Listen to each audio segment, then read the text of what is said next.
আসসালামু আলাইকুম। এই শহরে লিখেছেন আজ্জা সূচনা। 5 বছরের ব্যাচেলর জীবনের প্রতিটি সকাল নির্জনতায় ঘেরা ছিল, ঘুম ছিল অসম্পূর্ণ, জাগ্রত দেহে ব্যস্ততা ঘিরে থাকতো।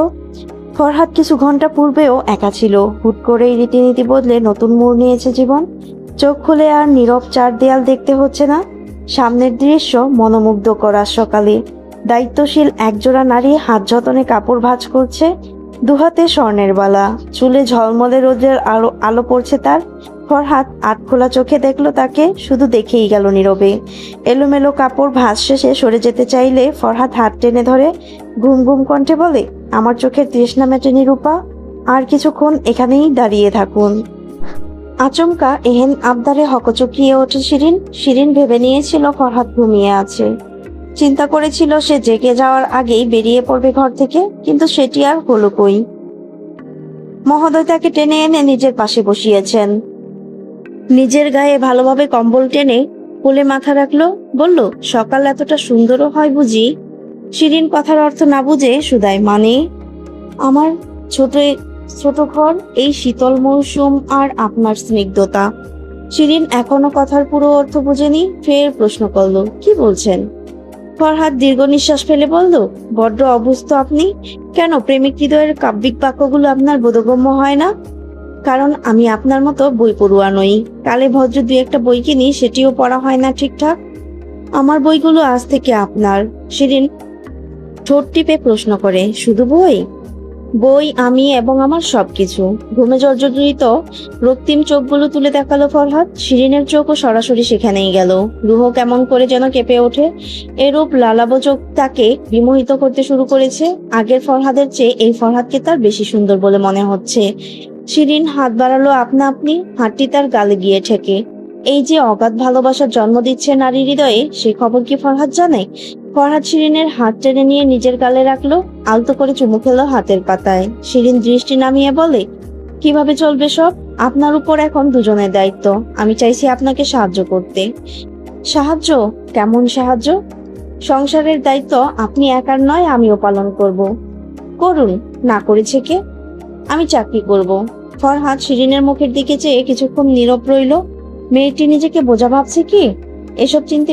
এসব চিন্তা মাথায় ঢুকে গেলে সুখে সংসার করা হবে না। ফরহাদ তড়িৎ গতিতে উঠে বসে শিরিনের মুখোমুখি হয়ে বলল, চাকরি করতে কোনো বাধা নেই। তার আগে বলুন, শখ থেকে চাকরি করবেন নাকি বাধ্য হয়ে? জটিল প্রশ্ন। শিরিনের কখনো চাকরি করার শখ হয়নি, তবে সে বিয়ের আগে করতে চেয়েছিল মায়ের কথা ভেবে, কিন্তু শোভা বেগম করতে দেননি। এখন করতে চাইছে ফরহাদের কথা ভেবে। শিরিন ভেবেচিন্তে জবাব দিল, আপনার জন্য। আপনার উপর যেন বেশি চাপ না পড়ে সেজন্য। তাহলে আমার অনুমতি নেই এখানে? শিরিন ঠোঁট উল্টে প্রশ্ন করে, কেন? আমি চাই না আমার স্ত্রী বাধ্য হয়ে কোনো কাজ করুক। আমাকে বলুন তো, আপনি আপনার বিবাহ পরবর্তী জীবন কেমন ভেবেছিলেন? বেশ পছন্দের একটি প্রশ্ন করলো ফরহাদ। প্রতিটা মেয়ের জীবনেই বিয়ে ও বিয়ের পরের জীবন নিয়ে নানান পরিকল্পনা থাকে। একটুও দ্বিধা করলো না শিরিন। ঠোঁট কামড়ে জল চোখে বলতে লাগলো, আমি পাকা গৃহিণী হতে চেয়েছিলাম। আমার ঘরটাকে নিজের মতো করে সাজিয়ে রাখতে চেয়েছিলাম, আর একজন আদর্শ স্ত্রীর দায়িত্ব পালন করতে চেয়েছিলাম। আমি ছোট পরিবারে বড় হয়েছি। কোলাহল আমার অপছন্দের ছিল। কিন্তু কেন যেন অবচেতন মন চাইতো বিয়ের পর একটা ভরা সংসার হোক আমার। প্রয়োজন পড়লে চাকরি করার চিন্তা ভাবনাও করেছিলাম, কিন্তু ফরহাদ ফরহাদ সন্দিহান দৃষ্টিতে তাকায়। শিরিনের কথা শেষ হওয়ার পর বলল, চেয়েছিলাম। হ্যাঁ, চেয়েছিলাম কি এখন চান না? চাই তো। তাহলে রইল, আপনি চাকরি করবেন। আপনার চাকরির দায়িত্বগুলো কি কি জানেন? কি? প্রতিদিন সকালে আমার কপালে চুমু খেয়ে আমাকে ঘুম থেকে তোলা, কাজে যাওয়ার সময় দরজা অবধি আমাকে এগিয়ে দেওয়া, বাড়ি ফিরে যেন আপনাকে সে দরজাই পাই, সুযোগ পেলে মুখে তুলে খাইয়ে দেওয়া, আর আমাকে অফুরন্ত ভালোবাসা। আপাতত এই দায়িত্বগুলো পালন করুন, পরেরটা পরে দেখা যাবে। শিরিন ভেঙচি কেটে বলল, এগুলো চাকরি হলো? স্বামীর সেবায় পরম সুখ, বাকি সব অসুখ। খুব। ফরহাদ শিরিনের হাত জোড়া নিজের হাতের মুঠোয় এনে দেখতে লাগলো। কি যেন একটা নেই। হাত কেন খালি খালি লাগছে? নরম তুলতুলে হাতকে রক্তশূন্য মনে হচ্ছে। নতুন বইয়ের হাতে মেহেদি নেই, বড়ই অন্যায়। শিরিন তৎক্ষণাৎ জবাব দেয়, নতুন বউ জানতোই না যে তার বিয়ে এত দ্রুত হয়ে যাবে। ফরহাদ ভাবুক ভঙ্গিতে মাথা দোলায়, পরপর শিরিনের দিকে ঝুঁকে এসে ফিসফিস করে বলল, আপনাকে যতটা ভদ্র মনে হয় আপনি কিন্তু ততটা ভদ্র নন। লাজুক তো একেবারেই নন। যা দেখা যায় সবই ছল। কে বলেছে আপনাকে এসব ফালতু কথা? আর কে বলবে? নয়তো আমার মতো একজন রাফ অ্যান্ড টাফ ছেলেকে কিভাবে বশ করলেন? আশ্চর্যের চরম সীমানায় পৌঁছে গেল শিরিন। সে বশ করেছে? এটা আবার কখন হলো? নিজেই তো আড়ালে আবডালে তাকে চোখে হারিয়েছে। শিরিন করা শিরিন কড়া গলায় বলল, আপনি নিজেই বশ হয়েছিলেন, নয়তো একটি অপরিচিত মেয়েকে চায়ের অফার কে করে? ফরহাদ বিপরীতে বলল, মেয়েটি কেন রাজি হলো?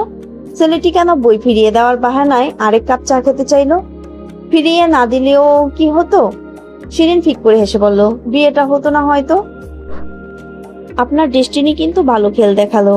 আপনার যা প্রয়োজন ছিল না আমি তার নিজের একান্ত প্রয়োজন বানিয়ে নিয়েছি। এক সূক্ষ্ম দীর্ঘশ্বাস বেরিয়ে আসে বুক চিরে। এখানে কোনো হতাশা নেই, কোনো পিছুটান নেই। তারা একে অপরের সঙ্গ পেয়ে মহা খুশি। কিছু মুহূর্ত একান্তে কাটিয়ে শিরিন উঠে দাঁড়ায়, বলে, চলুন নাস্তা করবেন।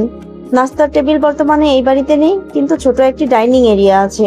হাত মুখ ধুয়ে নতুন বইয়ের সহিত সেখানে পা বাড়াতেই ফরহাদ আর শিরিন চমকে ওঠে। এ তো এলাহি কাণ্ড! জমিনে পাটি বিছানো, পাটির উপরে রাখা হরেক রকমের নাস্তা। রান্নাঘরের দিকে চোখ যেতেই নিশি, রেশমা আর রাত্রিকে চায়ের ফ্লাক্স সাথে নিয়ে আসতে দেখা গেল। শাহেদ আর সামির সার্ভ করার কাজ করছে। সে পাটিতে পা ভাঁজ করে বসেছেন ফখরুল সাহেব, ফাতেমা বেগম ও শোভা বেগম। সবার মুখখানা হাস্যোজ্জ্বল। ফরহাদ শিরিন অবাক ভঙ্গিতে একে অপরের দিকে তাকালো। সামির তাদের দুজনকে দেখে সাত পাঁচ ভুলে বলল, আরে নতুন জামাই যে, আপনার ঘুম কেমন হলো? ঠিকঠাক। এমন বেফাস কথাবার্তায় যেন গর্দান কাটা গেল বাকিদের। ফরহাদ বরাবরের মতোই রাগী দৃষ্টিতে তাকায় তার দিকে। নিশি পারলে তাকে এখনই কাঁচা চিবিয়ে খেয়ে ফেলে। ফরহাদ তার জ্যাকেটের কলার টেনে বোঝালো এখানেই থেমে যেতে, নয়তো সামনে বিপদ। ফাতেমা বেগম শিরিন ফরহাদের উদ্দেশ্যে বললেন, এসো নাস্তা করে নাও, দেখো তোমার বন্ধুরা কত কিছু নিয়ে এসেছে। অর্থাৎ এসব আয়োজন তার বন্ধুরাই করেছে। প্রথমবারের মতো ভালো কাজ করলো এই অধমের দল।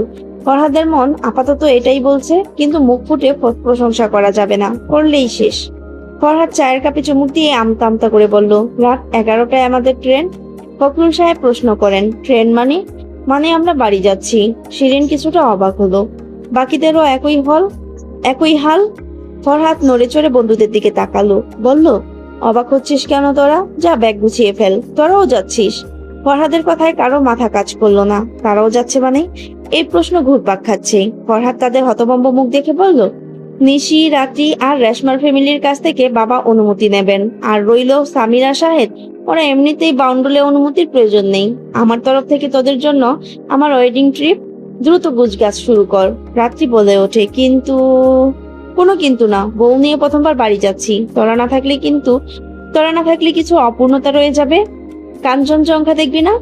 ফখরুল সাহেব বললেন, আমি তোমাদের পরিবারের সাথে কথা বলবো, চলো আমাদের সাথে।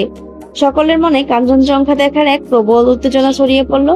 মেয়েরা অনুমতি পাবে কিনা জানা নেই, তবে যেতে ইচ্ছে করছে। মনে মনে চাইলো তাদের বাড়ির মানুষ যেন রাজি হয়ে যায়। হিমশীতল নিশীতে কিছুটা নির্জন কমলাপুর রেলওয়ে স্টেশন। ধাতব ছাদ জমিনে ছায়া ফেলছে। আশেপাশে গুটি কয়েক মানুষের চাপা গুঞ্জন। যেমন তেমন আহামরি কোনো কোলাহল নেই এখানে। মাঝে মধ্যে হকার হাঁক শোনা যাচ্ছে। ঠিক তখনই ঘোষণা এলো, যাত্রীগণের মনোযোগ আকর্ষণ করা হচ্ছে। ঢাকা থেকে পঞ্চগড়গামী আন্তনগর পঞ্চগড় এক্সপ্রেস ট্রেন নম্বর 793। এই ট্রেনটি গন্তব্যের উদ্দেশ্যে ছেড়ে যাওয়ার জন্য 3 নম্বর প্ল্যাটফর্মে দাঁড়িয়ে আছে। স্টেশনে তখন এক অন্যরকম দৃশ্য দেখা গেল। সেই অল্প কজন মানুষের মাঝেই দেখা গেল এক তাড়াহুড়ো। কিন্তু কোনো তাড়াহুড়ো নেই শিরিন, ফরহাদ ও তাদের পরিবারের মাঝে। তারা চিন্তিত, ভীষণ রকমের চিন্তিত। ডান দিকে অপেক্ষায় দাঁড়িয়ে আছে। ফরহাদের বন্ধুমহল এখনো এসে হাজির হয়নি। তারা যাবে তো? ফরহাদের মন আনমনে খারাপ হতে শুরু করে। তাদের ছাড়া যাওয়ার কোনো ইচ্ছে নেই। শিরিন ফরহাদের হাত চেপে প্রশ্ন করলো, তারা আসছে না কেন? ফরহাদের কাছে কোনো জবাব নেই। উদাস মন নিয়ে মাথা নামাতেই শিরিন পুনরায় হাত টেনে বলল, এই ফিরে তাকান। শিরিনের কণ্ঠে উচ্ছ্বাস। ফরহাদ সেটি টের পেয়ে সাথে সাথে ঘুরে তাকালো। দূর থেকে 3 জন মেয়ে আর 2 জন ছেলেকে দৌড়ে আসতে দেখা যাচ্ছে। মনমরা ভাবটা ছুটে পালালো। অবশেষে এসেছে তারা। তাদের ছুটে আসা দেখে মনে হলো একদল কিশোর কিশোরী উচ্ছ্বাসে এগিয়ে আসছে তাদের দিকে। সামির সামনে এসে দাঁড়িয়ে হাঁপিয়ে পড়ে, হাঁটুতে দুহাত রেখে বলল, লেট করে ফেললাম নাকি? শাহেদ বলে ওঠে, রাস্তায় যে জ্যাম, উফ। নিশি বলে, ট্রেন ছুটে গেল নাকি? এক একজন এক এক রকম প্রশ্ন ছুড়ে দিচ্ছে, প্রত্যেকেই হাঁপাচ্ছে। ফরহাদ বলল, এখানে প্রশ্ন উত্তর শুরু করলে সত্যি ট্রেন ছেড়ে দিবে। 3 নম্বর প্ল্যাটফর্মে চল, হারি আপ। 3টি এফ বার্থ অর্থাৎ ফার্স্ট ক্লাস বার্থ বুক করা হয়েছে। যেহেতু শীতের মৌসুম, সেহেতু এসির প্রয়োজন নেই। 3টি কেবিন বুক করার পেছনে কারণ তাদের সাথে নারী সদস্য বেশি, সাথে মধ্যবয়স্ক মানুষও আছে। 3টি কেবিনের দরজা এই মুহূর্তে খোলা, যে যার মতো জায়গা দখল করে বসেছে। একটি খালি কেবিন থাকা সত্ত্বেও ফরহাদের বন্ধুমহল পাশাপাশি কেবিনে ঠাসাঠাসি করেই বসলো। শিরিন ও শোভা বেগম মুখোমুখি বসেছেন। পাশেই ফরহাদের অবস্থান। ফখরুল সাহেব ও ফাতেমা বেগম ট্রেনে ওঠার সাথে সাথে ঘুমিয়ে পড়েন। তাদের অভ্যাস, 11টার আগেই ঘুমিয়ে যান তারা। ছেলের বিয়ে উপলক্ষে ঘুমটা ঠিকঠাক হয়নি, তাছাড়া জার্নির প্রভাব পড়েছে শরীরে। শিরিন চুপি চুপি ফরহাদের কানের কাছে এসে শীতল কণ্ঠে বলল, এই জানেন, আমি না কখনো ট্রেনে চড়িনি। ফরহাদের এই কথাটি ভীষণ আদরে লাগলো। কি নিদারুণ বাক্য! এই ছোট বাক্যে কেউ মুগ্ধ হতে পারে, কিন্তু ফরহাদ হচ্ছে। আর কি কি শখ অপূর্ণ আছে, লিস্ট করে দিয়েন তো। শিরিন সে একই সুরে বলল, কাঞ্চনজঙ্ঘা দেখার ইচ্ছে, সেটা দেখতেই তো যাচ্ছি। যদি দেখা না পাই, যদি আকাশ পরিষ্কার না থাকে। এই বাক্যে ছিল একরাশ হতাশা। ফরহাদ বলল, থাকবে, আকাশ পরিষ্কার থাকবে। আমার মন বলছে আপনার ইচ্ছে পূরণ হবে, নিশ্চয়ই হবে। ফরহাদের আশ্বাসে স্বস্তির নিঃশ্বাস ফেলল শিরিন। কখনো মন ভোলানো কথা সত্যি মনে হয়। মনে আশার আলো ফুটে, মন প্রার্থনা করে ওঠে যেন ইচ্ছে পূর্ণতা পায়। সেসব তো কোনো বিশাল ইচ্ছে না, খুবই ছোটখাটো কিছু চাওয়া। দুরন্ত ছুটে চলা ট্রেনের জানালার বাইরে তাকালো শিরিন। মায়ের প্রশান্ত মুখ দেখে আনমনে বেজায় খুশি হলো। তার এই শান্তিটাই এতকাল চাচ্ছিল শিরিন। কতটাই না কষ্ট করেছে এই মানুষটি। চোখ ভিজে আসছিল শিরিনের। ঠিক তখনই শাহেদ মৃদুস্বরে গান ধরলো। গিটারের টুংটাং ধ্বনিতে গাইলো, আমি মারফা রেঁধে দেব পাতে, বিন্নি চালের ভাত সাথে, দুবেলা দুমুঠো খেয়ে তৃপ্তির আলিঙ্গন। পুবের হুহু বাতাস বইলে পড়ে, পাঁজর ভাঙা গান ধরে, আয়েশ করেই কাটুকে যৌবন। চলো দোতং পাহাড় ঝুম ঘরে, পূর্ণিমা রাত বর্ষা জুড়ে, জীবন জোয়ার আসর বসাবো। কেউ গলা মেলাচ্ছে, কেউ চুপচাপ উপভোগ করছে যাত্রা। শোভা বেগম উপরের বাড়তে গিয়ে আরাম করে শুয়ে পড়েছেন। বন্ধুরা তো ছড়িয়ে ছিটিয়ে আছে, কেউ জমিনে, কেউ সিটে বসে। তাদের মধ্যে চলছে রাজ্যের কথা। ফরহাদ শুনলো, দেখলো, কারো চোখেই ঘুম নেই। তারা বলেছে আজ ঘুমোবে না। ফরহাদ সুযোগ পেল তার রূপার দিকে একবার তাকানোর। তার ধূসর রঙের শালে পেঁচিয়ে ধরলো শিরিনকে, অন্য হাতে জানালা টেনে দিল। শীতের বাতাসের ঝাপটায় ঠান্ডা লেগে যেতে পারে। মৃদু আলোয় শিরিনের মাথা টেনে নেয় নিজের কাঁধে, নিচু স্বরে প্রশ্ন করে, শিরিন, ফরহাদের গল্প শুনেছিলেন? এখনই চোখ জুড়ে তন্দ্রা নামবে। ঠিক তখন ফরহাদের প্রশ্নে খানিক হুঁশ ফিরল শিরিনের। নয়তো ফরহাদের কাদের আশ্রয়ে দারুণ ঘুম আসছিল। শিরিন জবাব দিল, তারা তো পূর্ণতা পায়নি। 1400 বছর পূর্বে যে গল্প পূর্ণতা পায়নি, আজ সে গল্প নতুন ভাবে পূর্ণতা পেল, তাই না? শিরিন তাদের দুজনের নাম একত্রিত করলো মনে মনে। সত্যিই তো, যুগ পেরিয়ে ভিন্নভাবে ভিন্ন চেহারায় ভিন্ন মানুষের মাধ্যমে ঠিক পূর্ণতা পেল। শিরিন অবাক চোখে চেয়ে বলল, অদ্ভুত কাকতালীয় ব্যাপার, আমাদের দুজনের নামটাও মিলে যাচ্ছে। কোনো না কোনো ভাবে মিলন হতেই হতো যুগের পরিবর্তনে। শিরিনের চাহনি তখন অবাক করা।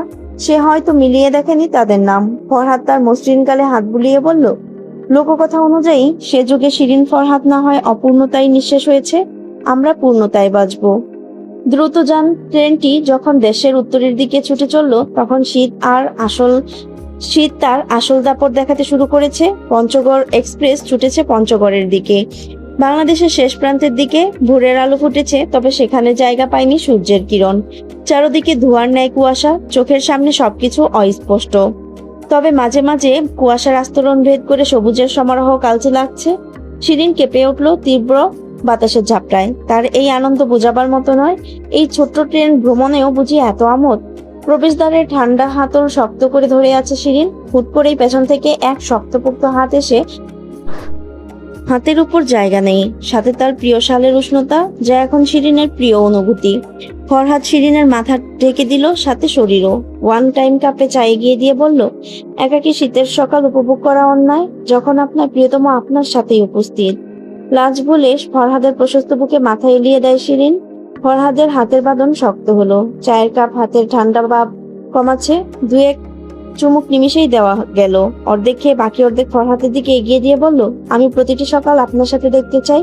ফরহাদের কানের কাছে এসে ফিসফিস করে বলল, তাহলে ডাকলেন না কেন? শিরিন হাসি আর বলে, বাচ্চাদের মতো পা গুটিয়ে ঘুমিয়েছিলেন, দেখে ভীষণ মায়া হচ্ছিল, তাই আর ডাকিনি। আমি বাচ্চাদের মতো শুয়েছিলাম? 26 বছরের এক তাগড়া পুরুষকে আপনি বাচ্চা বলছেন রূপা?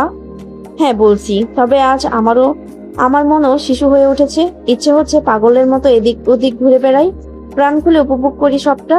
দুহাত ছড়িয়ে হারিয়ে যাই এই কুয়াশায়। তবে একাকী হারাবো না, প্রিয়তমকে নিয়েই হারাবো। নির্লিপ্ততার খোলসে নিজেকে এতকাল আবৃত করে রাখা মেয়েটি নিজেকে উন্মুক্ত করলো যেন। কি উচ্ছ্বাস এই কণ্ঠে! পরাণ জুড়িয়ে গেছে ফরহাদের। তার সিদ্ধান্ত ভুল ছিল না, একেবারে ঠিক ছিল। শিরিনের আধ খাওয়া চা পুরোটা শেষ করে বলল, দেহের বয়স বাড়ে, মনের না।